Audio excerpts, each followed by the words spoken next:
Hello दोस्तों, नमस्कार, प्रणाम। आप सब कैसे हैं?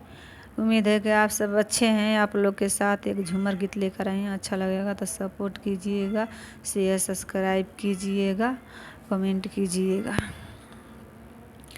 चमा चमा चमके आयरन सड़िया आंजोरी रतिया, चमा चमा चमके आयरन सड़िया आंजोरी रतिया, सोने के थाली में जेवना लगवनी, सोने के थाली में जेवना लगवनी, जेवना न जेवा मोर बलमुआ आंजोरी रतिया, जेवना न जेवा मोर बलमुआ आंजोरी रतिया, जेवना न जेवा मोर बलमुआ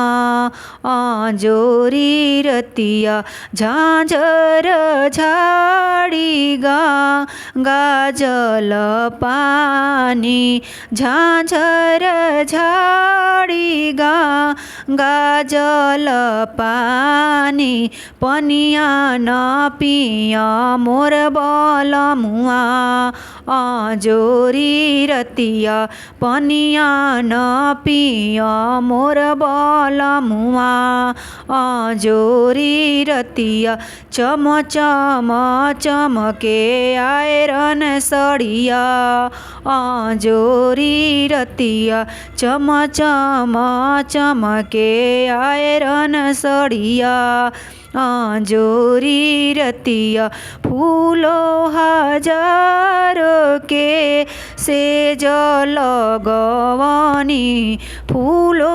हजारों के सेज लगवनी, सेजिया न सोवा मोर बलमुआ आंजोरी रतिया, सेजिया न सोवा मोर बलमुआ आंजोरी रतिया, चम चम चमके आयरन सड़िया आंजोरी रतिया, चम चम चमके आयरन सड़िया आंजोरी